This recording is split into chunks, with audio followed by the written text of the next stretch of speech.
Euh, Gracieuseté d'ailleurs de l'équipe technique, c'est eux qui mettent tout le matériel en ligne. Donc, merci pour votre travail.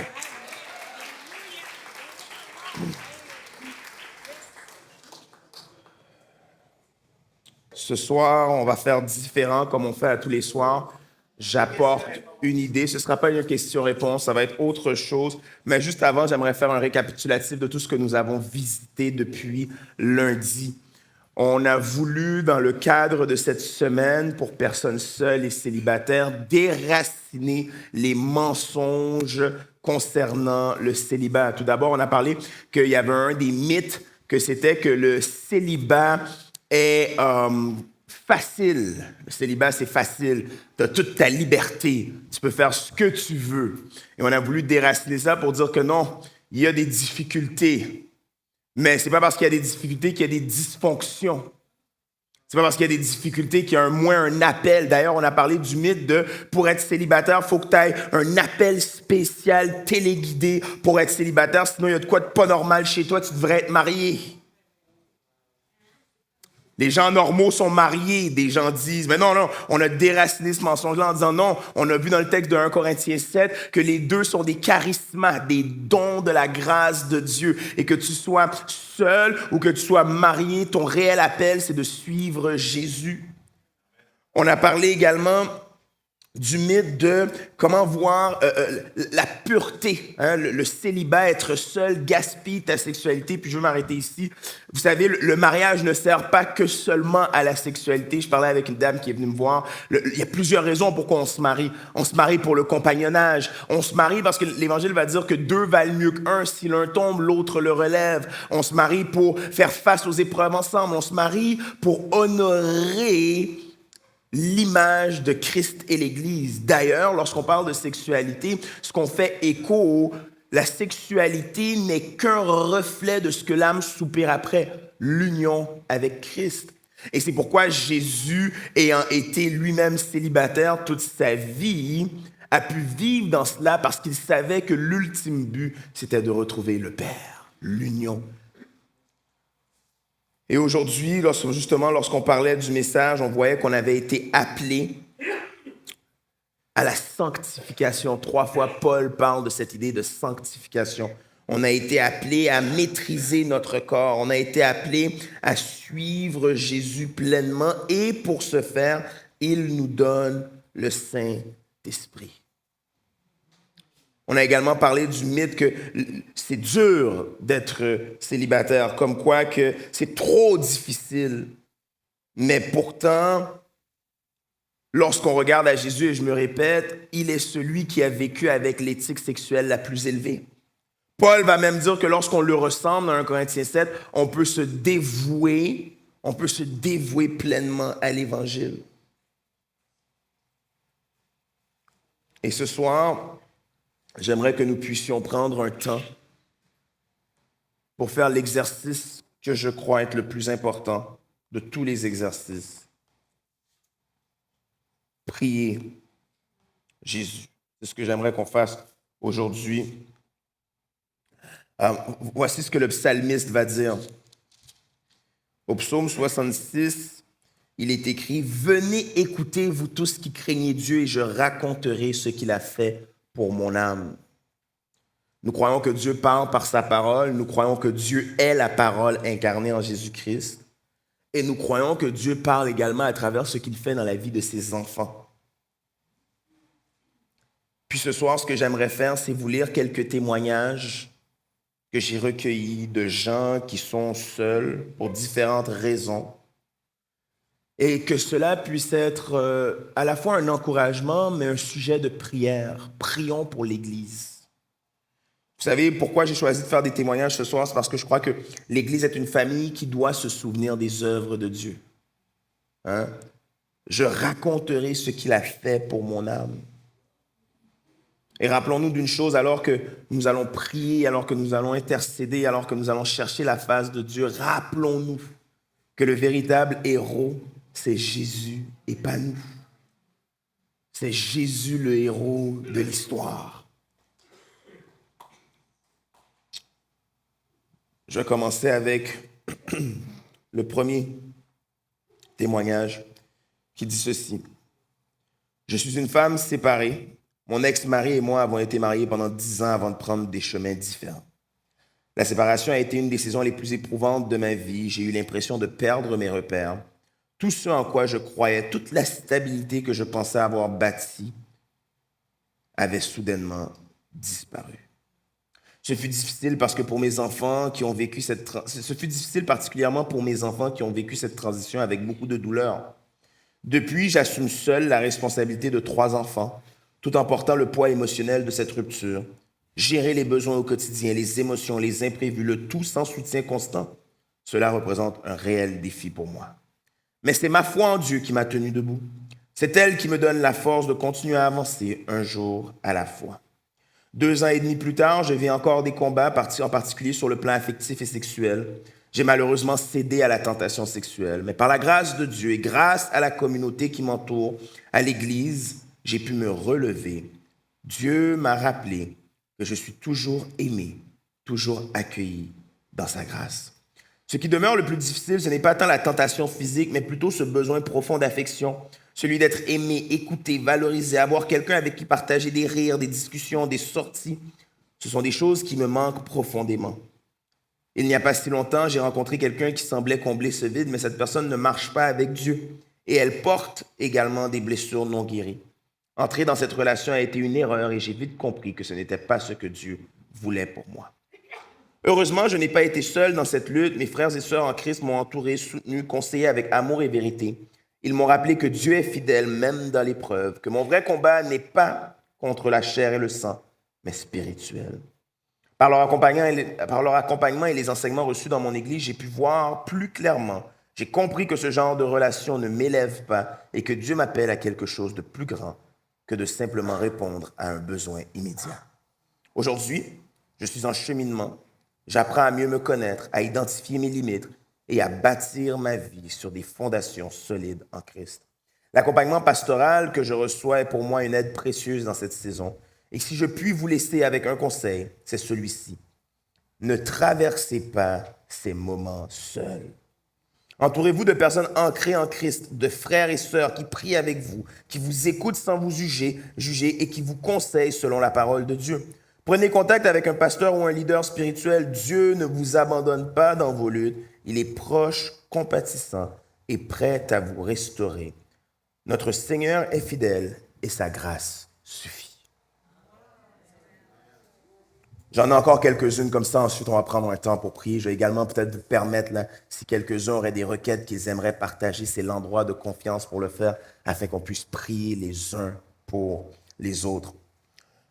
Je suis une femme de 37 ans, je n'ai jamais été mariée, je n'ai pas d'enfant. J'ai grandi dans une famille chrétienne. Mes parents ont donné leur vie à Jésus lorsque j'avais à peine 1 an.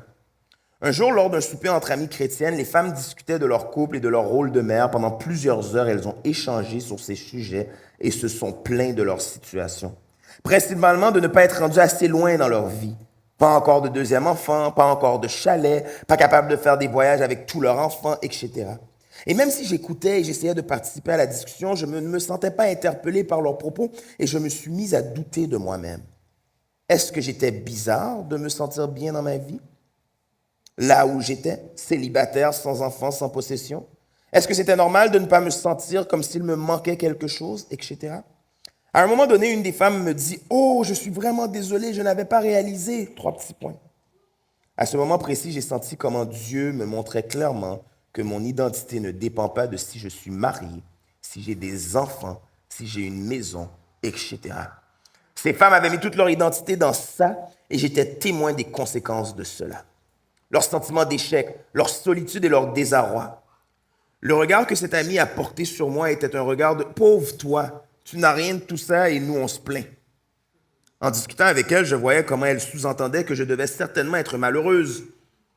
La réalité, c'est que j'étais très bien, heureuse, près de Dieu, épanouie dans mon Église, mes relations interpersonnelles, mon emploi, mes loisirs, etc. Ce moment m'a fait réaliser que ce n'était pas la première fois que je vivais ce genre de situation et que chaque fois, cela me faisait douter de si j'étais assez pendant un certain temps. Non seulement j'ai senti que Dieu me voyait, mais j'ai senti que Dieu s'occupait de moi. Il me disait de continuer de le mettre, lui, en priorité dans ma vie. Notre statut social ne détermine pas qui nous sommes. Lorsque j'étais adolescente, je croyais que le célibat était une forme d'échec. Rapidement, cela a été corrigé car j'ai vu des femmes vivre le célibat en paix et proche de Dieu. J'ai vu l'Évangile à travers ces femmes et cela a changé ma vision des choses. Actuellement, bien que je sois célibataire, je ne vis pas de solitude. J'ai une famille de qui je suis extrêmement proche et Dieu a aussi mis dans ma vie des amitiés profondes. Je cultive ces relations sincères. Je pense qu'avoir une famille spirituelle fait une grande différence. En étant célibataire, j'ai plus de temps pour voir ma famille, mes amis, faire des activités, servir Jésus à l'église, etc. Cela me permet de ne pas me sentir seul. Et je crois que les moments dans ma vie où j'ai senti plus de solitude, ce sont des périodes où j'étais moins proche de Dieu. Jésus n'a jamais été marié, lui. Il n'a pas eu d'enfant. Et pourtant, il a vécu une vie entourée. Il a accompli sa mission et glorifié Dieu. Cela m'a souvent aidé dans les moments de doute. Étant plus jeune, une énorme pression venant de la culture évangélique, même si je ne crois pas que c'était volontaire, l'Église mettait beaucoup de l'avant pour les femmes, mais l'Église mettait de l'avant beaucoup plus les femmes mariées, les familles que les célibataires. Un discours subtil mais très présent sous-entendait que le but de la vie, c'était le mariage. De plus, étant d'origine latino-américaine, la pression du mariage et des enfants est présente très jeune dans nos communautés, aussi comme étant un symbole de réussite. Heureusement, ça n'a jamais été le discours de mes parents. Je n'ai donc pas été élevé à voir le mariage comme but ultime dans ma vie et je pense que cela a grandement contribué. Dieu m'a permis de servir à l'Église pendant de nombreuses années, d'abord auprès des enfants et ensuite auprès des adolescents et à la jeunesse. En dehors de l'Église, j'ai aussi eu le privilège de prendre soin de 3 petites filles qui vivaient une situation familiale très difficile. Comme j'ai été célibataire presque toute ma vie, j'ai eu beaucoup de temps pour servir.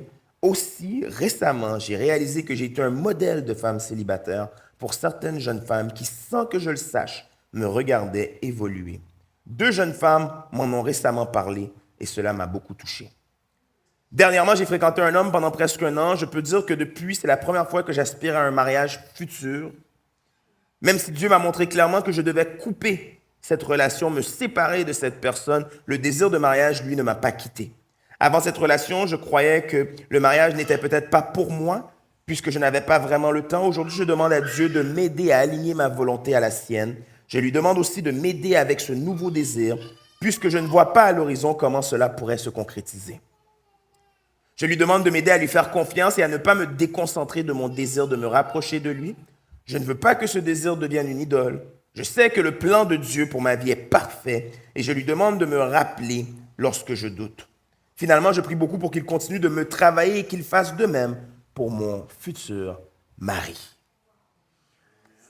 C'est tellement intéressant, c'est tellement riche, ça fait tellement du bien d'entendre des gens, des humains qui vivent des choses comme on vit. Elle dit, tu sais, j'ai eu de la pression, j'ai vécu, puis elle dit, mais pourtant, je me sentais heureux, j'étais bien, mais d'entendre ce genre de discours nous permet de réaliser à quel point notre réel appel est celui de suivre Jésus. Puis tantôt, je réfléchissais alors qu'on faisait un récapitulatif de tout ce qu'on a visité.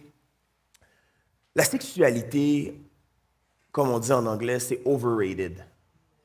C'est surestimé. Parce que la sexualité est le reflet invisible de l'union spirituelle que nous avons avec Christ. Une des choses que je dis souvent aux gens qui m'entourent, les réalités visibles sont des reflets des réalités invisibles. Exemple, je vais au gym. Non, vous le savez, je l'ai dit hier, je ne vais plus au gym. J'allais au gym. On s'entraîne, on lève des barbells, des dumbbells, la barre, on s'entraîne, on fait des muscles, micro-déchirures. Ça, c'est ce qu'il y a de visible physique. À plus forte raison dans l'invisible, lorsqu'on lit la parole, lorsqu'on jeûne, lorsqu'on loue, lorsqu'on demande repentance, demande pardon, lorsqu'on aspire à la réconciliation, lorsqu'on marche en communion, lorsqu'on est assidu à la fraction du pain, nous faisons des muscles spirituels. Le gym n'est qu'une image du gym spirituel. Être en bonne santé spirituelle. Manger de la nourriture n'est qu'une image de manger la parole qui est le pain. La sexualité, cet acte-là, n'est qu'une image du don de soi de Christ. Le don et l'union. Puis il y a des gens qui sont comme, non, non, non, c'est pas juste une image, le gros, je sais de quoi je parle. Non, non, image, le relax. Non, non, non, c'est qu'une image. Ultimement, ce que le corps, dans son besoin physionomique, nous laisse comprendre, c'est que nous aspirons vers une réalité bien plus grande. En anglais, on fait un jeu de mots avec le mot intimacy. On dit intimacy, le besoin d'être vu. Le réel besoin que tu as, là, c'est pas la sexualité, c'est pas l'orgasme. Le réel besoin que tu as, c'est de vivre dans l'union avec Christ. Et cet acte limité n'est qu'un reflet de l'acte illimité que nous avons d'être près de Christ. Et c'est pourquoi quelqu'un comme Jésus a pu vivre une vie riche et épanouie sans s'être marié.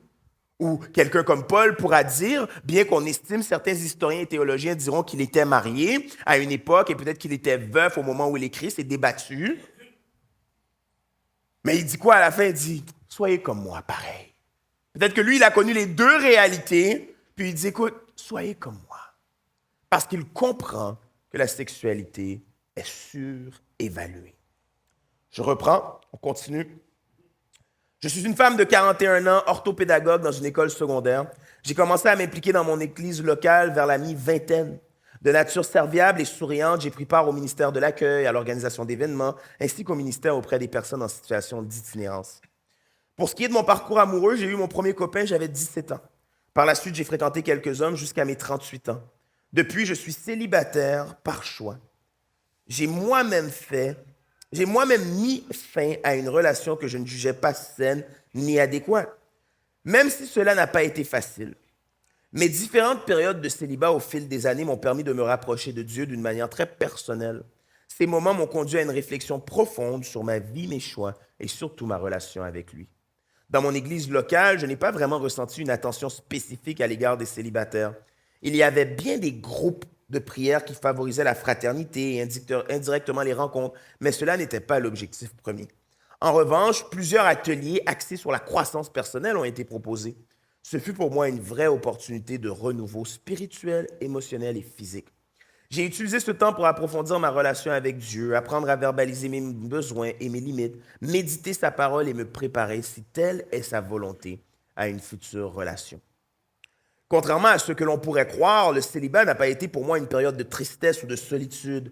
J'y ai expérimenté beaucoup de joie. J'ai pu reconnecter avec ma famille et commencer à réparer certains ponts brûlés. J'ai également travaillé à ma sérénité, entrepris une démarche psychologique pour penser d'anciennes blessures et m'assurer de ne pas traîner certaines habitudes malsaines dans une relation éventuelle. Les luttes les plus fréquentes dans mon célibat ont été liées à la sexualité et au sentiment de rejet. Grâce à Dieu, j'ai pu traverser ces moments par la prière, le journaling, la louange, en me rappelant que Dieu m'a déjà porté au travers d'épreuves bien plus dures que ces tentations. Je n'ai pas hésité à parler à mon pasteur et à une amie de confiance. C'était important pour moi d'avoir des personnes qui m'accompagnent dans ce cheminement, un peu comme quelqu'un qui veut sortir d'une addiction. Le passage que Dieu a gravé sur mon cœur pendant cette saison est 2 Pierre 2, 20, 22. En effet, 2 Pierre 2, 20, 22. En effet, si après s'être retirés des souillures du monde, par la connaissance du Seigneur et Sauveur Jésus-Christ, ils s'y engagent de nouveau et sont vaincus, leur dernière condition est pire que la première. Car mieux valait pour eux n'avoir pas connu la voie de la justice que de se détourner après l'avoir connue. Du saint commandement qui leur avait été donné, il leur est arrivé ce que dit un proverbe vrai. Le chien est retourné à ce qu'il avait vomi et la truie lavée s'est vautrée dans le bourbier. Wow! Ce passage a pris tout son sens pour moi, surtout après mon baptême, lorsque Dieu m'a demandé de mettre fin à une relation. Ce n'était pas évident, mais il m'a montré clairement qu'il fallait rompre avec mes anciennes habitudes. J'ai maintenant une foi plus concrète. J'ai appris à faire confiance à Dieu dans les plus petits détails, à être spécifique dans mes prières et sincère dans mes frustrations. J'ai aussi découvert que Dieu me connaît et sait comment se révéler à moi et me ramener sur son bon et droit chemin. Au début de mon célibat, il a été difficile de cultiver des relations profondes. La personne à qui je me confiais le plus était mon ex-partenaire. Alors, me rouvrir à d'autres personnes a demandé du temps et du courage. Vers la fin de la vingtaine, j'ai commencé à ressentir de la pression de ma famille, de mon entourage pour me marier et avoir des enfants. Aujourd'hui, je fais face à cette pression en rappelant simplement que je me marierai selon la volonté de Dieu et non celle des autres. J'aimerais que l'Église réalise que le célibat n'est pas toujours un choix, mais parfois le fruit d'un concours de circonstances. La solitude peut peser lourd, surtout lorsqu'elle s'ajoute aux pressions sociales et culturelles. Il est essentiel que l'Église accueille les célibataires avec bienveillance, sans jugement, mais avec empathie. Mes conseils pour quelqu'un d'autre qui traverse ma saison: ne laisse pas ton statut définir ta valeur. Tu es fait à l'image de Dieu et tu as du prix à ses yeux. Utilise cette saison pour te ressourcer en Dieu. Passe du temps dans sa présence, médite sa parole et demande-lui ce qu'il veut que tu retiennes de cette saison. N'aie pas peur de parler. Partage avec une personne de confiance tes luttes. Cela t'aidera à identifier tes émotions, prendre du recul et à recevoir du soutien. Entoure-toi de croyants matures et bienveillants. Ne reste pas isolé trop longtemps, même si l'isolement pourrait être bénéfique un temps. Se reconnecter avec les autres est essentiel et peut même ouvrir la porte à une rencontre significative. Que dire d'aujourd'hui? Sincèrement, je ne crois pas que Dieu m'appelle à rester célibataire à long terme, mais si c'était le cas, je dois avouer que je ne suis pas encore prête. J'aspire au mariage.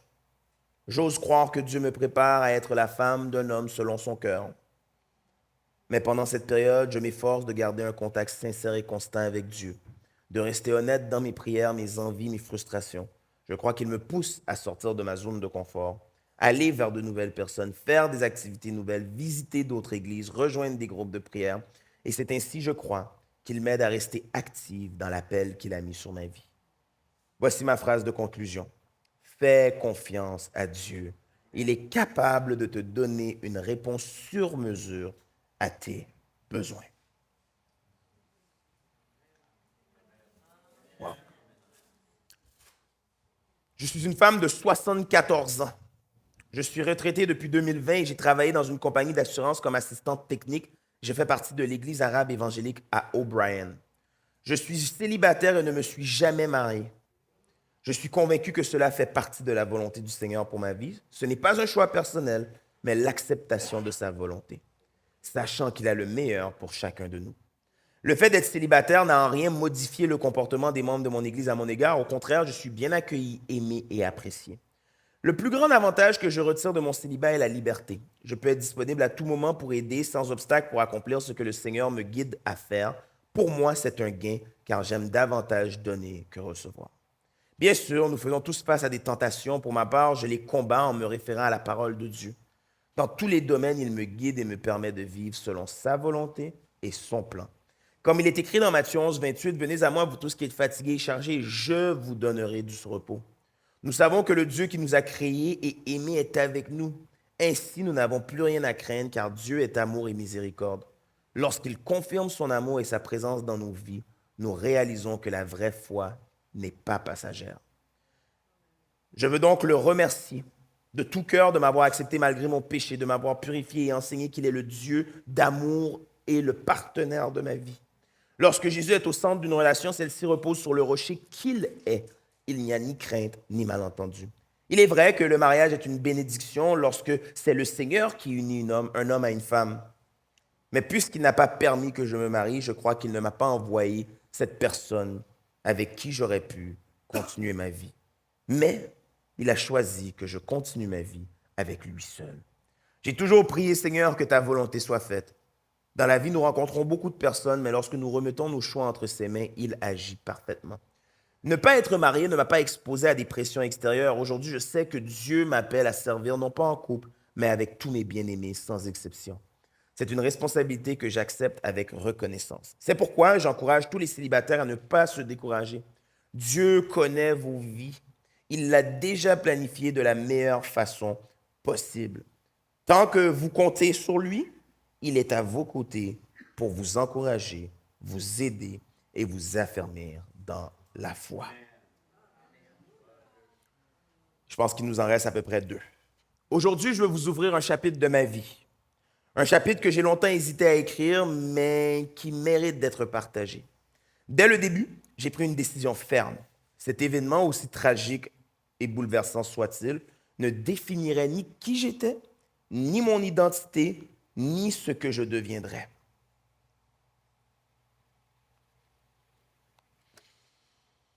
Je me suis perdu. Alors commençons, il ne serait pas le titre du livre de ma vie. Alors commençons par le commencement. Je suis né dans une famille chrétienne, bercée par la foi et les valeurs spirituelles. Très jeune, j'ai choisi de donner ma vie à Dieu. Mon enfance, mon adolescence et les premières années de ma vie adulte ont été marquées par une présence constante à l'Église et une implication active dans la communauté. C'était mon refuge, mon lieu de croissance, mon point d'ancrage. Je vivais ma vie de jeune adulte simplement, entouré d'amis, souvent plus âgés que moi. Je les voyais se marier les uns après les autres et dans mon cœur, je disais à Dieu, ce serait le fun que mon tour vienne bientôt. J'ai attendu patiemment et un jour, il est arrivé. Comme une surprise tombée du ciel. Je ne l'avais pas jamais remarqué. Malgré sa présence dans mon cercle d'amis et le fait qu'il habitait à seulement 5 minutes de chez moi. Imaginez-vous. Nous nous sommes fréquentés pendant 3 ans avant de nous marier selon le plan que j'avais soigneusement tracé parce que j'aime les plans. J'aime savoir où je vais. Et nous l'avons suivi à la lettre. 2 ans plus tard, notre bébé est né. Et cette même année, nous avons acheté notre première maison. Tout allait bon train, mes projections se réalisaient et la vie semblait dérouler son tapis doré devant nous. Jusqu'à cette journée fatidique. Une journée qui avait commencé comme les autres, mais qui s'était terminée dans le chaos. Après 5 ans de mariage, je suis devenue veuve. Il est parti, soudainement, sans avertissement, sans un mot. Ma vie a basculé. Les projets que nous avions, les rêves que nous ne vivrons jamais, tout s'est effondré.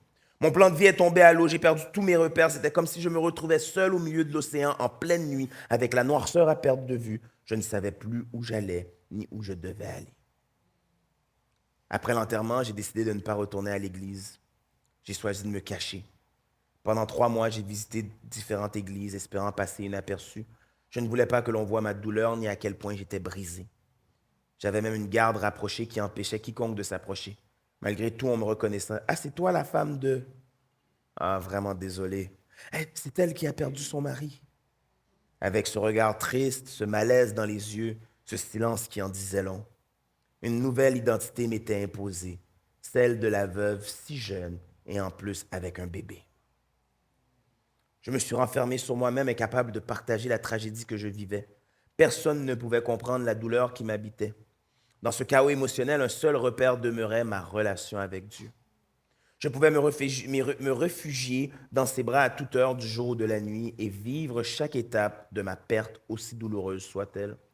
J'ai décidé de vivre mon deuil pleinement, parfois intensément, parfois avec plus de douceur, parfois 2 pas en avant, parfois 3 pas en arrière. Comme une femme sur le point d'accoucher, je savais que je devais traverser cette douleur une journée à la fois. Mais je n'étais pas seul. Dieu était là à chaque étape et j'avais l'assurance qu'il prend soin de la veuve et de l'orphelin. Il y a eu des bas, il y a eu des hauts, mais je n'ai jamais levé mon poing vers Dieu pour lui demander pourquoi. Pourquoi lui? Pourquoi moi? Pourquoi nous? Je me suis plutôt réfugié dans la louange et l'adoration. J'ai cherché la face de Dieu quand je ne savais pas où poser le regard. J'avais l'assurance que mon histoire n'était pas terminée et que Dieu me réservait autre chose. Malgré les plans que j'ai tracés, les objectifs fixés, les rêves à accomplir, j'ai réalisé que je n'avais pas le contrôle sur mon lendemain. Même si je pensais être bien préparé, capable de faire face à toute éventualité, eh bien, non. Quand la tempête arrive, seul Dieu est mon ancre et mon phare. Aujourd'hui, plus d'une décennie plus tard, Dieu m'a reconstruite. Il m'a fortifiée. La douleur est moins vive. Surtout maintenant, j'ai d'autres rêves, d'autres projets, un nouveau chapitre qui s'écrit. Ma vie a changé, mais mon Dieu reste le même, solide et sûr. Et je lui avais posé quelques questions et voici ce qu'elle a répondu. Je lui ai dit, comment tu gardes l'espérance quand Dieu semble silencieux? Son silence est 1000 fois mieux que le chaos émotionnel par lequel on fait face lors d'une perte. Quand Dieu semble silencieux, je pense plutôt que pour moi, c'est un moment pour me recentrer, me calmer et arrêter le tourbillon. Comment vis-tu la parentalité et la foi dans cette saison? Dès le départ, j'ai demandé à Dieu de me diriger dans l'éducation de mon enfant, de me donner la force et la direction que je puisse regarder mon enfant comme lui le voit pour qu'un jour mon enfant puisse marcher selon ses voies. Je lui ai dit que je l'élevais avec lui. Ce n'est pas toujours facile et des fois, je me dis que je pourrais faire mieux, mais par la grâce de Dieu, je prie que mon enfant devienne un adulte équilibré qui suit Jésus fidèlement. Où vois-tu la bonté de Dieu dans les petites choses? Tous les jours, je vois la bonté de Dieu je vois la bonté et la grâce de Dieu. Je ne pouvais même pas imaginer à quoi ma vie pourrait ressembler après le décès de mon mari. Mais Dieu m'a donné la force et surtout le courage de passer au travers de cette épreuve. Alors je vois la bonté de Dieu tous les jours de ma vie, à travers mon enfant et de voir le chemin parcouru. La famille et la belle famille qu'il m'a donnée me permettent de voir sa main dans l'emploi que je m'occupe également et avec mes collègues. Dieu est bon et il m'émerveille à chaque jour. Quelle grâce particulière Dieu a donnée aux veufs et veuves que tu aimerais que l'Église reconnaisse? On a l'assurance que Dieu est le Père des orphelins et le défenseur des veuves. Quand on lit Psaume 68, nous sommes en mesure de voir tout ce que Dieu peut faire, l'étendue de sa grandeur et de sa puissance. Nous avons la grâce de savoir que même quand nous sommes faibles, lui, il est fort. Quand nous sommes perdus, il est la lumière qui éclaire et guide notre chemin, et que même dans la tristesse, il est l'auteur de notre joie. Et si quelqu'un entrait dans le veuvage, que lui dirais-tu? Ouf, j'en aurais tellement à dire. C'est simple, mais tellement vrai. Un jour à la fois. Demain sera mieux qu'hier. Et dans 6 mois, 12 mois, ça va faire moins mal. De vivre toutes les étapes du deuil, on parlait de ça hier, l'importance du deuil, de vivre toutes les étapes du deuil et de se laisser les vivre, chacune d'elles même si que c'est, chacune d'elles même, oh, excusez-moi, chacune d'elles même si c'est douloureux. Elles sont importantes et on ne peut pas revenir en arrière. On est plus fort que l'on pense et Dieu est le meilleur refuge. Un seul mot, Dieu. Impossible de passer au travers une telle épreuve sans lui. Wow, c'est encourageant, c'est fou hein, ce que les gens vivent. Puis, tu sais, des fois, tu penses que tu es tout seul dans ton bateau à vivre ce que tu vis, puis tu entends des témoignages, puis tu te dis, wow, il y a d'autres mondes qui vivent aussi toutes sortes de choses incroyables. C'est vrai, ça a été mon défi. J'ai demandé à 5 garçons, puis j'en ai pas eu un. Priez pour mes frères. J'ai eu une réponse sur les 5. J'en ai eu une réponse, puis il m'a dit c'est trop délicat, c'est difficile pour moi le célibat, je préfère pas en parler. Malgré que je lui ai promis que c'était anonyme. Puis il m'a dit écoute, je ne veux pas en parler. Mais très bonne remarque. Dernier. Quel mensonge as-tu cru sur le célibat et comment Dieu l'a-t-il déconstruit? Que le mariage me rendrait soi-disant heureux ou heureuse. Dieu m'a fait saisir que lui seul est en mesure de me remplir de bonheur. Je remets donc le rêve de me marier lors d'une prière avec un pasteur et après plusieurs larmes, je reçois une paix et une joie que j'ai encore à ce jour. Psaume 119, verset 2. Que signifie pour toi vivre un célibat complet en Christ? Pour moi, cela consiste à prioriser ma relation avec le Seigneur et à faire confiance qu'il prend en main ma cause. Il prend en main ma cause. C'est lui qui me comble et sa présence fait mes délices. Je jeûne 2 fois par année et malgré ma hâte de retrouver la nourriture, je réalise à chaque fois que seule la présence du Seigneur peut combler un cœur. Que dirais-tu à ceux qui pensent que le mariage est nécessaire pour être accompli? Je compatis. J'ai longtemps cru que le mariage me rendrait heureuse. J'ai aussi réalisé qu'il manquera toujours quelque chose au bonheur sur cette terre. J'ai alors décidé de célébrer mon célibat et je crois au projet de paix que le Seigneur réserve. Je célèbre en outre le temps que j'ai avec le Seigneur le matin pour débuter bientôt un doctorat en septembre et pour partir même seul dans mes vacances. C'est vrai, j'ai appris à voyager seul. C'est si bon lorsqu'on se suffit. Comment vis-tu ta mission dans l'Église en tant que célibataire? Après avoir été pasteur des enfants à mon Église, le Seigneur m'a conduit à prendre le soin de la ville. Je suis une pasteur urbaine en devenir pour favoriser l'engagement communautaire en vue de pérenniser les organismes communautaires. Sinon, j'ai la charge d'une petite équipe d'accueil à mon Église et d'un groupe de prière. En tout, je fais les efforts de répandre la bonne odeur de Christ en dedans comme en dehors des murs de l'Église. Quelle discipline nourrissent ton âme et ton corps? J'ai la grâce de pouvoir me lever tôt, alors peu importe si je travaille ou suis en vacances avec ma famille qui n'est pas encore croyante, je débute ma journée avec le Seigneur. Je lis 2 chapitres de l'Ancien Testament, 2 du Nouveau Testament et 2 psaumes et j'écris ce que je veux retenir pour ce jour. J'ai toujours mon carnet de notes avec moi en cas de besoin durant le jour et même dans l'urgence, 1 ou 2 versets d'un psaume peuvent secourir l'âme asséchée. Aussi, je prie que mon temps du matin m'a inspiré dès que je suis en vélo et en silence lors de mes traitements d'ostéopathie. Aussi, comme je l'ai mentionné, je jeûne 2 fois par année et je sais et connais la puissance du jeûne et la prière. J'écoute de la louange comme musique alors que je m'approprie les paroles. Où vois-tu la fécondité de ta vie pour les autres? Je me suis donné comme mission d'accueillir les autres comme je souhaite l'être, de regarder mon cellulaire qu'aux besoins et non en public, de respecter la signalisation sur la piste cyclable, de faire preuve de courtoisie. Pour les personnes de mon Église, je suis ambassadrice de se garder sexuellement, de donner sa dîme, d'accueillir les marginalisés. Enfin, j'aspire à rester en santé. Qu'est-ce que tu aimes de ton appel? Le fait que Dieu parle, ajuste, patiente, instruit, corrige, rappelle. J'aime avoir le temps de réfléchir le matin, justement, de voir où je viens et être certaine que je suis toujours dans la voie du Seigneur. J'aime avoir le temps de me former, de m'améliorer. J'aime œuvrer dans la ville, prendre soin des gens, saisir leur savoir et les encourager à s'exprimer. Comment vois-tu Jésus comme compagnon et modèle? Le Seigneur prenait ses temps avec Dieu. Il se retirait et investissait pleinement dans la vie de ses disciples. Il osait confronter, il aimait, il ne se laissait jamais intimider. Il croyait que tout était possible. Il est toujours avec nous. Il est mon rocher, mon soutien, et il ne tarde pas. Quelle est la plus grande joie dans ce mode de vie, ou peut-être la lutte? Être dans la présence du Seigneur. À partir de là, j'existe pleinement. Et quelle vision de l'Église aimerais-tu transmettre aux générations futures à ce sujet? Il y a des projets de paix et un avenir pour chaque grande période difficile de la vie. Le célibat, le mariage, la parentalité, le nid vide, la retraite. Honorons chaque état. Contentons-nous de chaque état. Voyons-y le potentiel et sans favoritisme. Il n'y a plus de célibataires. Il n'y a plus de célibataires, de personnes mariées ou retraitées. Nous sommes fils et filles de Dieu. Apprenons à chercher ce que Dieu veut dans la saison où nous sommes. Apprécions ce qui est maintenant. Agissons maintenant. Le Seigneur attend et appelle maintenant. Wow! Wow. Jacques, si tu veux venir, on va prendre un temps de prière, mais je voulais peut-être offrir à quelques frères ou sœurs de partager, non pas des témoignages, je pense qu'on a eu un lot, mais des requêtes. Si vous avez des requêtes sur votre cœur, puis ce n'est pas obligé d'être des requêtes pour la saison de vie dans laquelle vous êtes, ça peut être pour des frères ou sœurs, des membres de la famille qui sont non convertis, des gens du quartier. Ça peut être des requêtes autres que le sujet, la thématique de cette semaine. Si vous avez des requêtes, nous sommes ensemble pour prier ensemble les uns pour les autres. Puis une fois qu'on va avoir recueilli quelques requêtes, on va prier.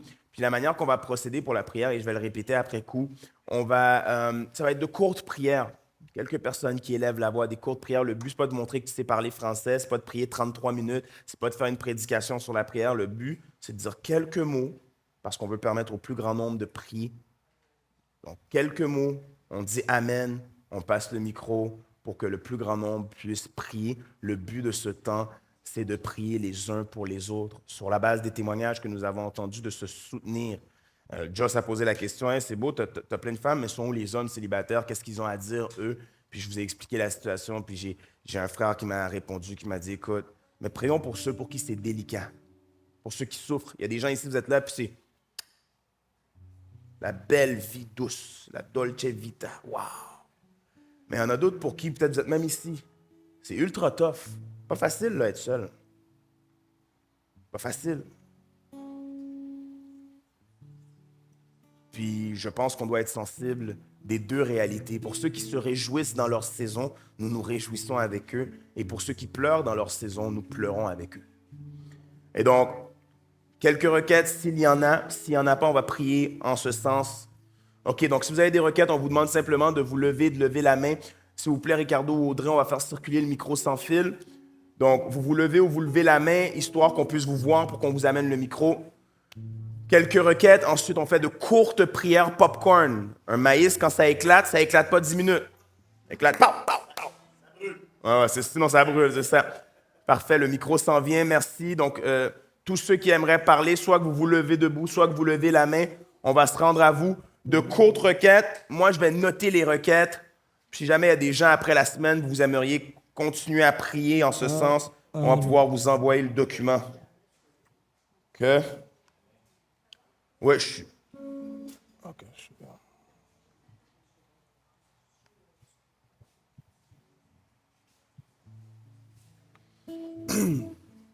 Alléluia.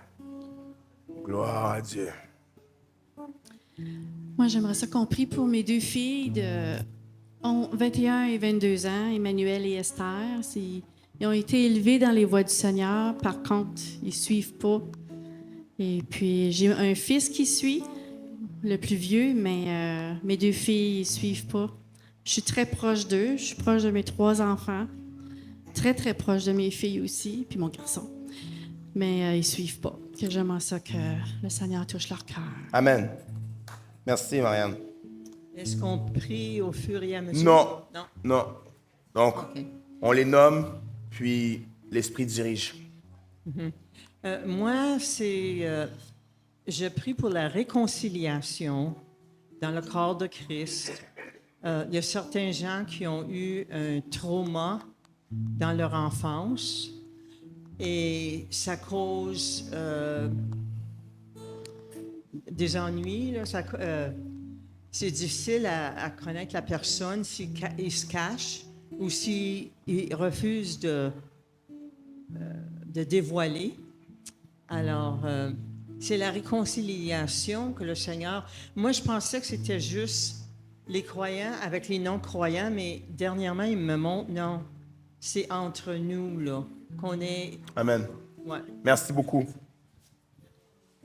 Moi, j'ai le cœur de prier pour Yves, notre frère qui est parti à l'hôpital à midi pour ses pieds. Alors, s'il vous plaît, c'est une demande du Seigneur qui aide nos frères en santé, qui reviennent prendre la joie avec nous.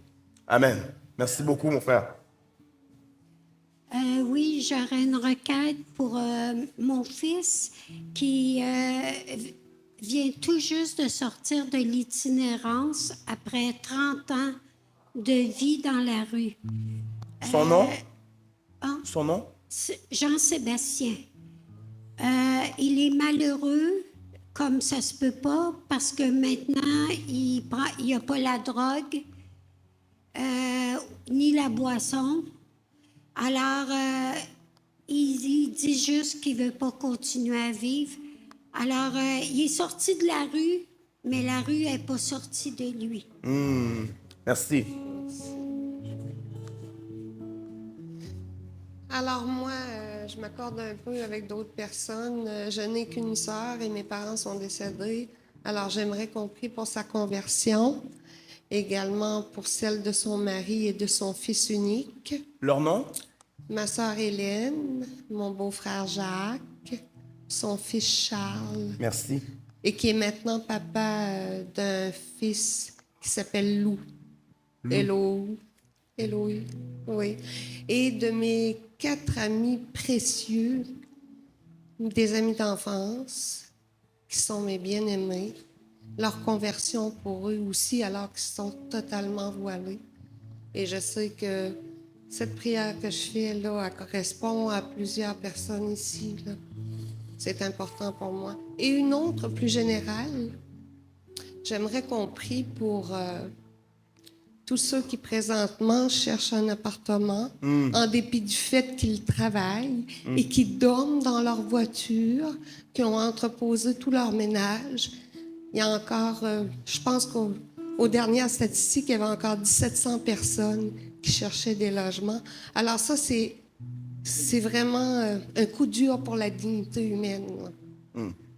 Merci. Alors, c'est ça. En Merci. tant que chrétien, je pense qu'on Amen. doit être sensible aux besoins Amen. des autres. hein. Amen. Merci beaucoup, Josh. Merci.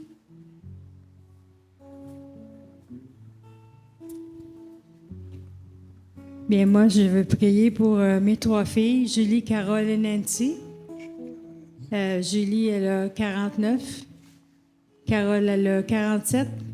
Et puis Nancy, elle va à 45. Les 3 connaissent le Seigneur, mais ils ont pris un autre chemin. J'ai mes 6 petits-enfants aussi que j'aimerais qu'ils reviennent au Seigneur. Je les rappelle à la maison, les 3 filles et les 6 petits-enfants.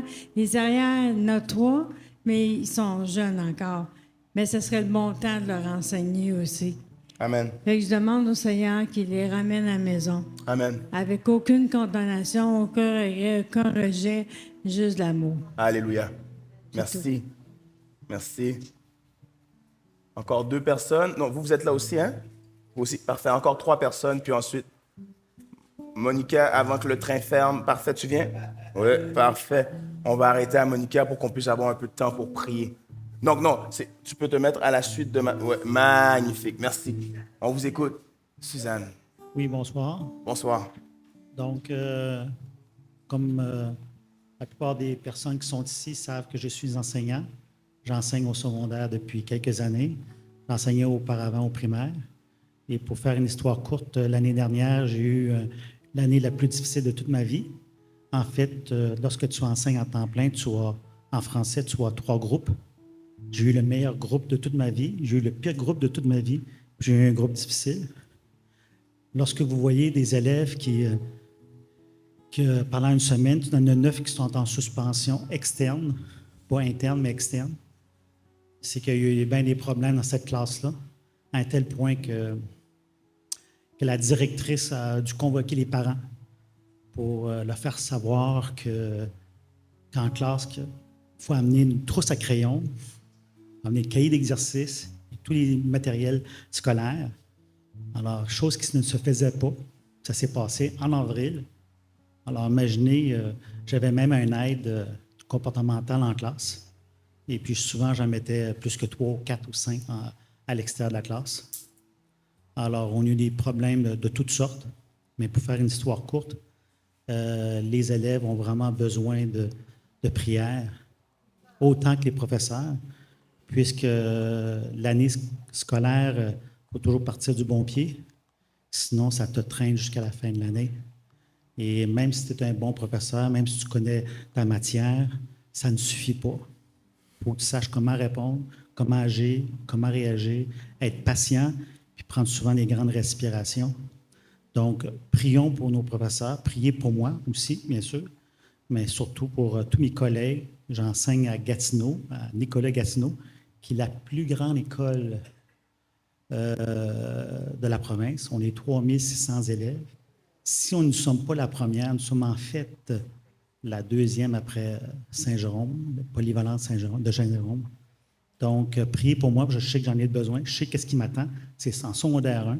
Et secondaire 1, c'est la pire année que tu peux enseigner. On prie pour toi, mon frère. Merci. Alors, c'est ça. Je vais être bref, là. Merci. Merci beaucoup. Merci. Merci. Merci. Moi, c'est pour mon petit-fils Bastien. Le 2 ans passé, à 16 ans, il a été atteint du cancer du foie. Dieu l'a guéri. Amen. Il a été guéri de ça. Mais là, dernièrement, sa B12, elle a monté beaucoup. Fait que c'est ça, je fais de la prière pour ça. Là, pour Amen. on vient contre ça là, parce qu'on ne veut pas ça. Amen. Amen. Merci, Bastien. Mon nom, c'est Suzanne. J'ai ma fille France. Ça fait 8 ans que je ne l'ai pas vue. Elle a fait une dépression. Je ne l'ai pas parlé, là, parce que... OK. Ma fille France, c'est une fille très intelligente, un bon travail, tout ça. Puis, à un moment donné, elle a sombré, 8 ans passés. Après le dernier accouchement, fait que la petite, elle a 11 ans, fait 8 ans que je ne l'ai pas vue. Puis, je n'ai pas vu mes petits-enfants grandir. Puis, son conjoint, j'ai entendu dire qu'il l'a laissé un an passé. Elle est en psychiatrie, elle ne s'en sort pas. Elle n'est pas venue aux noces à mon fils. Si on est positif avec elle, elle va nous écrire 5 pages de bêtises. Fait qu'on la laisse vivre ce qu'elle a à vivre, mais on voudrait la voir dans les prières, c'est important. Alléluia. Elle a connu Jésus. Il l'a aidé dans ses moments difficiles, dans sa première séparation. Elle l'a vu à l'œuvre. Puis je ne comprends plus qu'elle ne veut plus rien savoir de lui aujourd'hui pour l'aider. Merci. Merci, Suzanne. Merci. J'aimerais qu'on fasse une prière pour tous les hommes chrétiens. Le renversement des connaissances à l'obéissance du Seigneur. Et qu'il cherche son identité et la communion via la prière. Merci. Merci, Monica. Merci. On va aller en prière. Le temps avance. On va prendre du temps pour prier. Je vais vous lire en rafale les requêtes de prière. qu'on a recueillies. Puis, vous n'êtes pas obligé de prier pour celle-ci. Vous pouvez prier pour d'autres selon ce que le Saint-Esprit met sur votre cœur. On a Emmanuel et Esther, leur salut. On a la réconciliation dans le corps du Christ, les traumas et le pardon.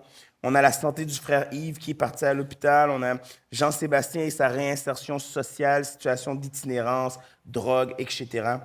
Hélène, Jacques, Charles, ainsi que 4 amis précieux, leur salut. La crise du loyer. Julie, Carole, Nancy, 6 petits-enfants, leur salut. La rentrée scolaire, tout le corps professoral, les élèves, le soutien administratif, technique. Bastien, sa santé suite à une rémission du cancer du foie. France, dépression ainsi que son salut, sa marche avec Christ. Et finalement, les hommes chrétiens, leur identité et leur communion. J'ai bien noté le tout. Donc, je propose que, comme j'ai dit, on n'aura pas besoin de micro pour cette portion, à moins que... Audrey, rappelle-moi, ça aussi c'est enregistré, c'est ça? Non, oui aussi, magnifique. OK, donc oui, on va prendre le micro. Donc, ce qu'on va faire, on va prier des courtes prières popcorn. Le but, encore une fois, c'est pour pouvoir permettre au plus grand nombre de prier. Donc, quelques personnes qui élèvent la voix, une requête de prière, et on va vous donner le micro parce que c'est important pour l'enregistrement, pour que ce soit bien fait. Donc, prions ensemble, frères et sœurs.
Seigneur, j'ai à cœur de te prier pour toutes les mamans. Il y avait beaucoup de mamans qui sont venues pour leurs enfants.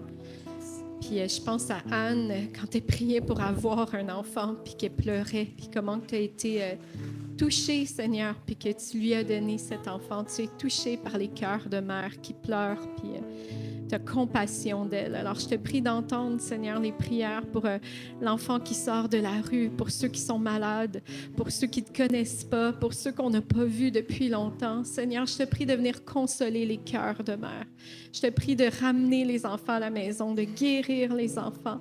Je te prie que le fils qui est dans la rue, il puisse te connaître, parce que c'est toi qui remplace, qui est meilleur que toute drogue, que toute chose qu'il prenait pour enlever le mal de vivre, Seigneur. Toi, tu veux guérir. Toi, tu veux remplir son cœur. Alors, je te prie vraiment d'abord la consolation pour le cœur des mamans, mais aussi d'agir. Seigneur, ta main n'est pas trop courte pour agir, ton oreille pour entendre. Alors, merci d'agir dans la vie de ces enfants. Ton précieux nom de Jésus. Amen. Amen.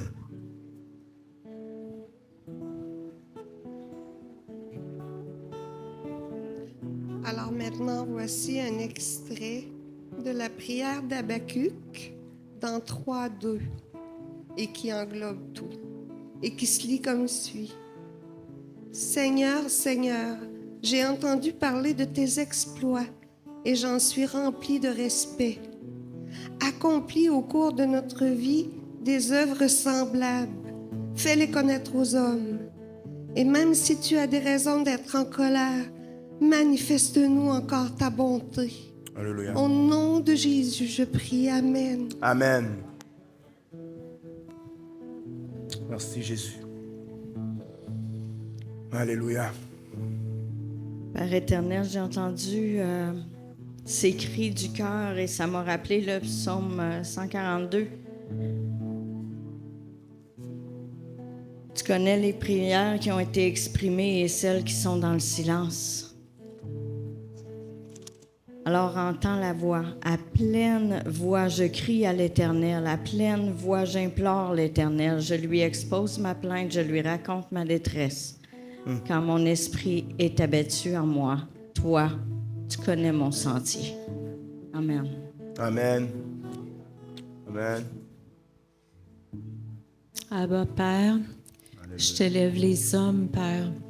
Les hommes, Seigneur Jésus, dont tu utilises, Seigneur, comme chef de famille, à qui tu as attribué un rôle si important, Seigneur Jésus. Alléluia. À qui tu confies un jardin, Seigneur Jésus, leur famille, Seigneur Jésus, qu'ils puissent réaliser, Seigneur, qu'ils ont un rôle important à jouer.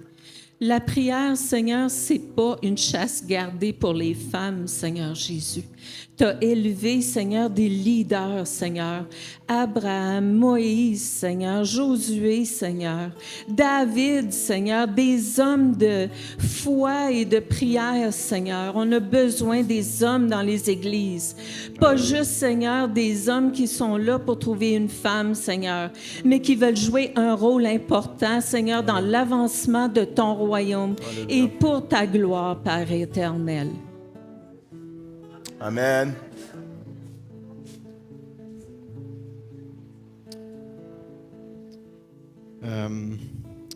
Pour les deux sœurs qui ont, pour Marianne puis Suzanne, qui ont des enfants, leurs filles, Proverbe 22:6, instruis l'enfant selon la voie qu'il doit suivre, et quand il sera vieux, il ne s'en détournera pas.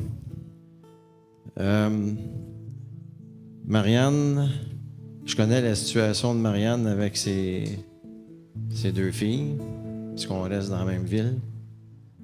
Puis, j'ai toujours vu Marianne, j'ai vu qu'est-ce qu'elle a vécu. Mais elle a toujours démontré de l'amour inconditionnel pour ses deux filles. Puis, il y a beaucoup de parents qui ont enseigné leurs enfants dans les voies du Seigneur. Il y a Suzanne aussi, sa fille qui n'a pas revu depuis longtemps, qui a aussi entendu parler de la parole de Dieu. Puis c'est le verset, si ça peut encourager, c'est le verset qui m'est venu à l'esprit. Merci. Et pour toutes les autres, là, que les enfants sont éloignés. Là. Merci. Merci.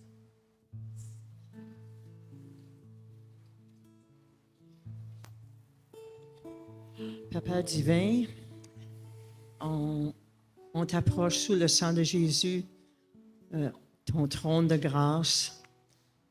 Nous savons que tu nous as donné le ministère de la réconciliation. Nous savons aussi que l'offense vient de l'esprit mauvais.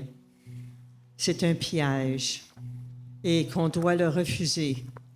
On doit aller à tes pieds et te demander de nous guérir émotivement avec toi, premièrement, pour ensuite se réconcilier aux frères ou à la sœur que nous avons offensés.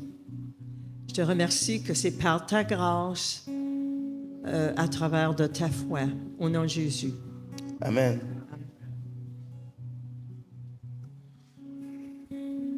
Oui, Seigneur, s'il te plaît, on te demande qu'il revienne notre frère Yves de l'hôpital, qu'il soit avec nous dans les joies.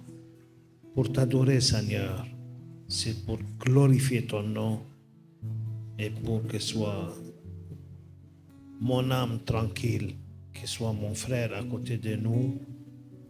S'il vous plaît, Seigneur, aie pitié de mon frère, qu'il revienne avec nous. Merci, Seigneur. Amen. Amen. Merci, Seigneur. Tu dis dans ta parole, il n'y a aucune condamnation, aucun jugement, aucun rejet. Tu nous accueilles comme qu'on est. Mais Seigneur, nous aussi, on doit comprendre. Des fois, on ne comprend pas pourquoi ça se passe, mais il y a une raison. Merci, Seigneur, d'avoir une compassion pour ces enfants et ces familles, qu'on puisse les ramener. Parce que dans mon cœur, je sais que mes filles vont revenir. Je sais que mes petits-enfants vont revenir. Quand je ne sais pas, mais je garde espoir. L'espoir de les avoir, les serrer dans mes mains encore. Puis tous ceux qui font à l'école de Denis, ces enfants-là ont besoin d'amour. En 6e année, là, quand ils s'en vont pour le secondaire, ils ont des peurs. Croyez-moi qu'ils ont des peurs. Parce qu'ils deviennent petits, il y a des grands. Moi, je les ai encouragés, ces jeunes-là, à l'école. J'ai dit, s'il y a quoi qui ne va pas, va voir un plus vieux, va voir un professeur. Laisse pas les autres le faire mal. C'est ça, c'est notre devoir, de les enseigner puis les coucouner, ces enfants-là. Ils ont besoin d'amour. Oui, il y en a 22, 30, mais c'est 22 puis 30 qui ont besoin une seconde des fois. Je te remercie, Père, pour tout ce que tu fais. Alléluia. C'est de l'amour inconditionnel, puis c'est vraiment de la compassion. Merci. Amen.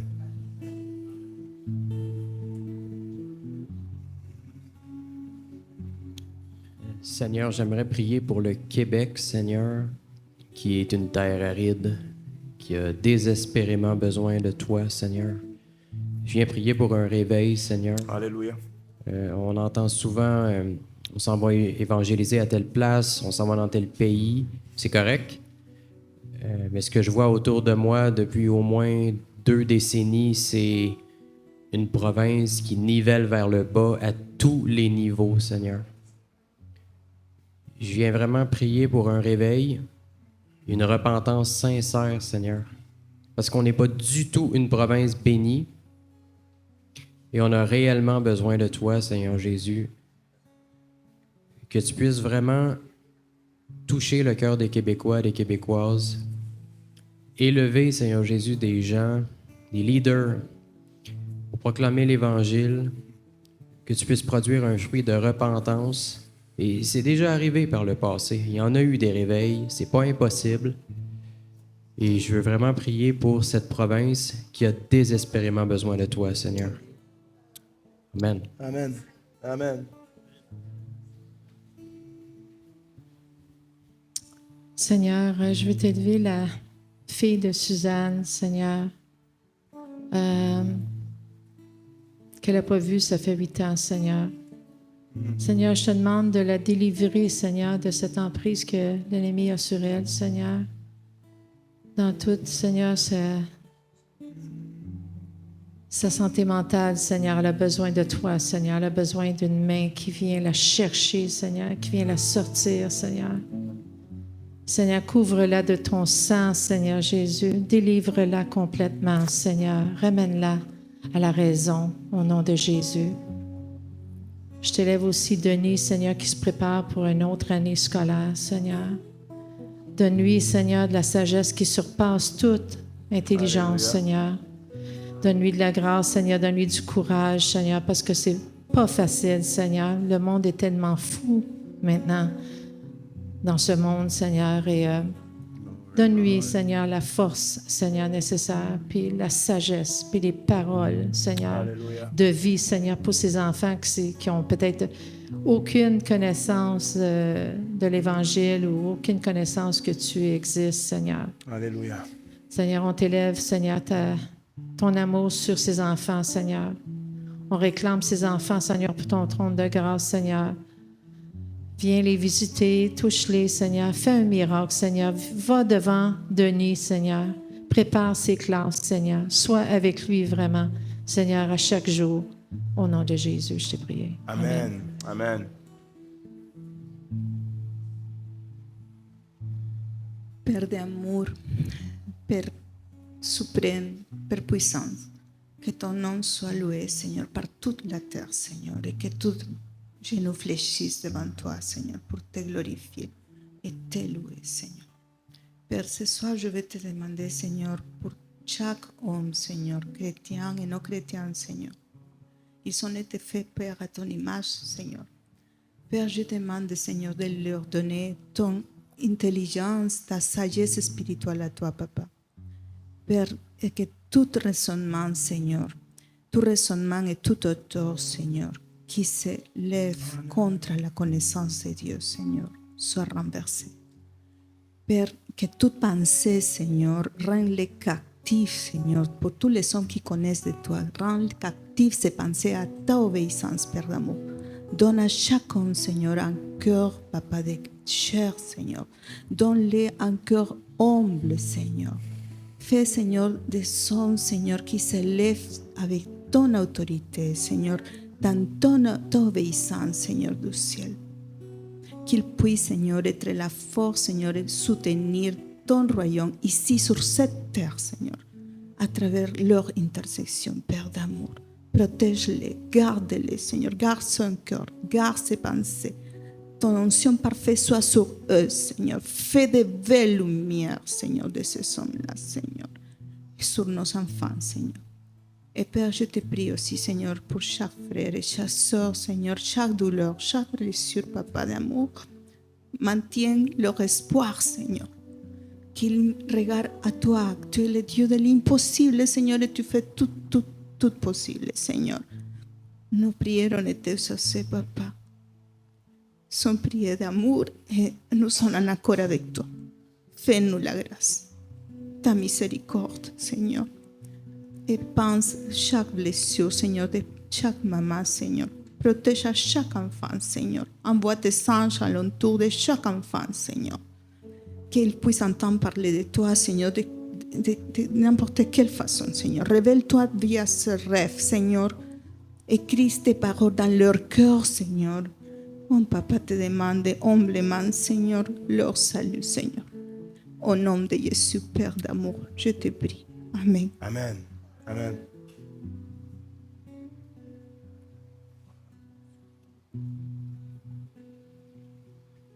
Oui, Père, on vient devant toi, Éternel. Papa d'amour, toi qui es si bon et merveilleux, on t'aime, Seigneur. Tu es la majesté, tu es merveilleux. Et tu nous écoutes, Seigneur. Il y en a ici, Seigneur, qui ont des requêtes puis qui n'osent pas. Mais c'est dans leur cœur. Que je te prie, Seigneur, de visiter chaque personne ici qui a une demande spéciale dans leur cœur. Je sais, Seigneur, que tu les entends.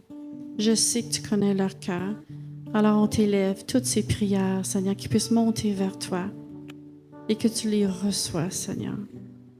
J'aimerais aussi te prier pour toutes les familles, les parents qui ont des enfants non chrétiens. Puis il y a des enfants qui ont des parents non chrétiens.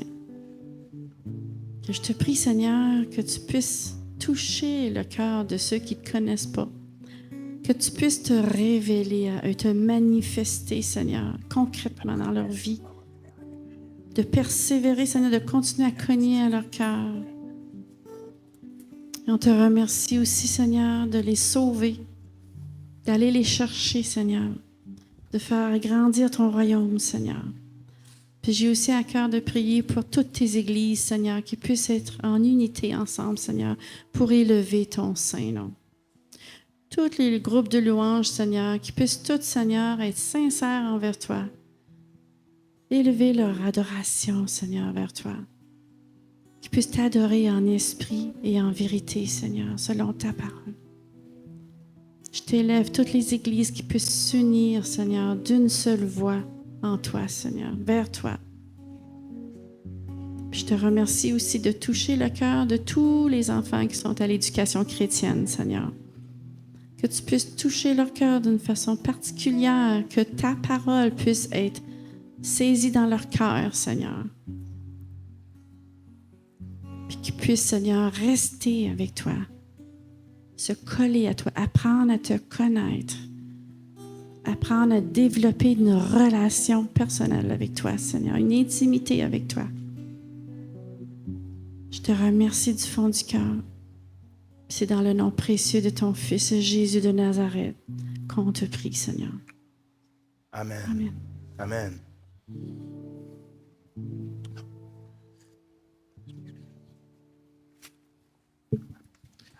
Seigneur Dieu, on se courbe devant toi, puis je veux te remettre en particulier les églises. Les églises au Québec et surtout leur ministère envers les personnes seules. Seigneur, on représente 50% environ de la population des églises et je te demande, Seigneur, que le leadership de les églises puisse prendre en compte les besoins des personnes seules. Merci pour notre frère qui, cette semaine, a touché beaucoup de points qui nous concernent, si je peux dire, selon notre position, selon notre situation. Et qu'on puisse, Seigneur, prendre un temps pour toutes les personnes seules dans chacune des églises, selon les moyens qu'ils possèdent et selon leurs possibilités. Donc, je te remets, Seigneur, qu'on puisse être sensible aux besoins des personnes seules dans nos églises. Amen. Amen.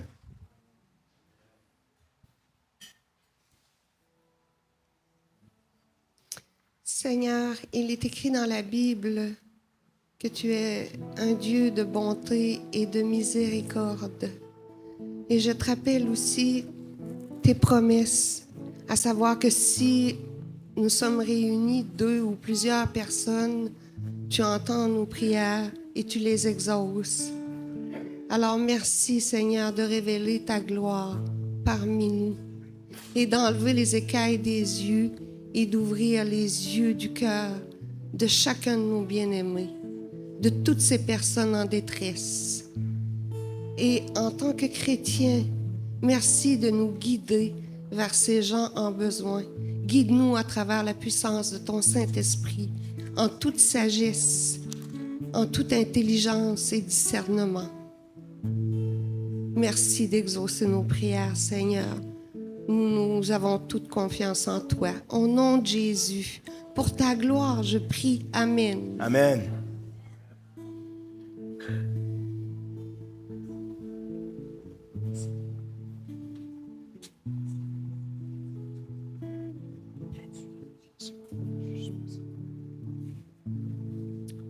Merci, Seigneur, pour ce temps de prière, Seigneur.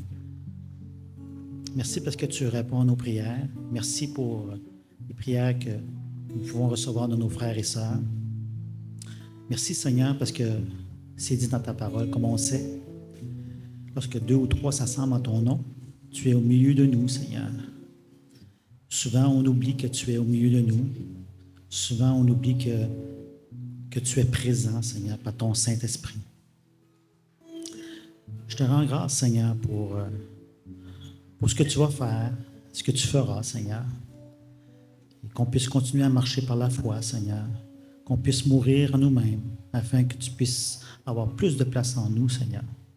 Je te remercie, Seigneur, ce que je vais faire. Est-ce que mes collègues et d'autres personnes ici qui sont enseignants, je pense à Jean, je pense à Jackie, et je pense peut-être à d'autres personnes que je ne connais pas, peut-être qui sont enseignants. Je te demande de les toucher personnellement, Seigneur, afin qu'ils puissent passer à travers leur année scolaire. Au nom de Jésus, Seigneur, pour ta gloire. Et seulement pour ta gloire. Amen. Amen.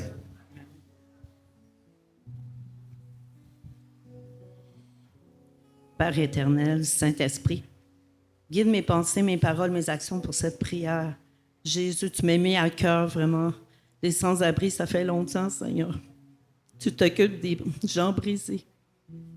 Tu dis d'avoir de la peine avec ceux qui ont de la peine, d'avoir de la joie avec ceux qui ont de la joie, Père.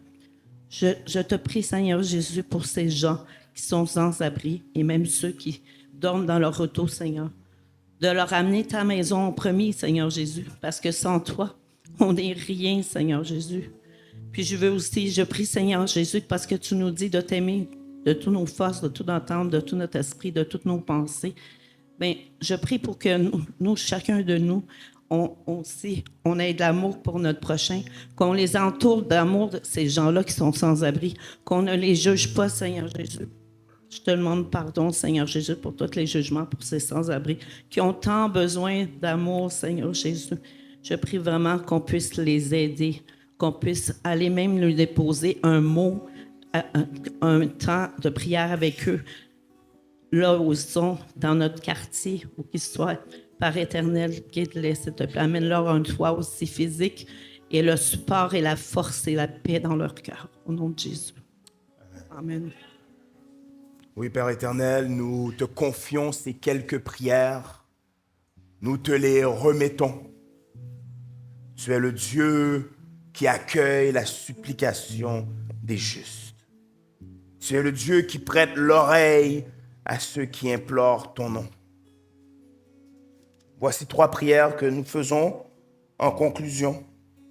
Toi qui entends la voix de nos pleurs, nous te disons, de même aussi l'Esprit vient au secours de notre faiblesse, car nous ne savons pas ce qu'il convient de demander dans nos prières. Mais l'Esprit lui-même intercède par des soupirs inexprimables. Merci, Saint-Esprit, pour toutes les prières qui n'ont pas été exprimées. Merci. Pour le travail invisible. Merci. Pour les moyens de grâce que nous n'avons pas encore vus. Merci. Pour les réponses que nous n'avons pas encore obtenues. Merci. Pour les montagnes qui ont été déplacées et jetées dans la mer. Merci. Pour les péchés que tu as jetés dans la mer de l'oubli. Merci. Pour les pots cassés que tu as recollés. Merci. Pour les larmes que tu as recueillies dans le vase de ta grâce. Merci. Pour le vêtement de louange que tu nous as donné au lieu d'un esprit abattu. Merci. Pour le deuil et la cendre que tu as changé en louange et en chant. Merci. Seigneur, il n'y a que 3 prières que nous aimerions t'offrir en conclusion. La deuxième dit ceci. Que ta volonté et ta volonté seule soient faites dans nos vies comme au ciel. Oh, quelle prière audacieuse, Seigneur, d'oser te dire de faire ta volonté alors que nos poings sont encore fermés, alors que nous retenons sans relâche des rêves, des idoles, des désirs. Notre cœur est une fabrique d'idoles. Mais oh, Saint-Esprit de Dieu, ouvre notre main afin que nous relâchions. Oui, que ta volonté soit faite. Et voici la 3e prière, semblable à la première et la deuxième. Voici la 3e que nous t'offrons en guise de doléance, en guise de piètre prière, en guise de croûte de pain, en guise des 5 pains, 2 poissons que nous possédons. Ô Seigneur, multiplie notre foi. La 3e prière est la suivante. Elle dit, voici ce que nous demandons à l'Éternel. Oui, nous demandons à l'Éternel une chose que nous désirons ardemment. C'est d'habiter dans la maison de l'Éternel pour contempler la magnificence de son nom et pour admirer ses œuvres. Oui, oui, oui. La voix séductrice du diable veut nous faire sortir loin de l'enclos de ta grâce. Mais oh, cet Esprit de Dieu, garde-nous. Nous voici qui sommes debout Et trop souvent, nous faisons les fiers, mais que celui qui est debout prenne garde de ne pas tomber. Vous qui êtes spirituels, lorsque frère ou une sœur tombe, redressez-le avec douceur. Cet Esprit de Dieu, garde-nous dans la maison de l'Éternel, car c'est là qu'on y trouve le bonheur et la grâce. Oh, alors qu'on va se lever, qu'on va poursuivre dans la louange, comme Samuel t'avait dit lorsque tu l'appelais. Il avait répondu, « Me voici, parle, ton serviteur écoute. » Nous voici, serviteurs et servantes, prêts à entendre la parole de sagesse que tu as pour nos âmes. Donc oui, à toi, Maître de l'univers, nom au-dessus de tout nom, à toi, Jésus le Christ, nous offrons louange, adoration, exaltation, règne, puissance, honneur, amour, bénédiction et gloire pour tous les siècles. Amen et amen. Que la paix de Dieu soit avec vous, que sa grâce vous soit accordée, que sa face brille sur vous, qu'il prenne soin de vous. Levons-nous et chantons.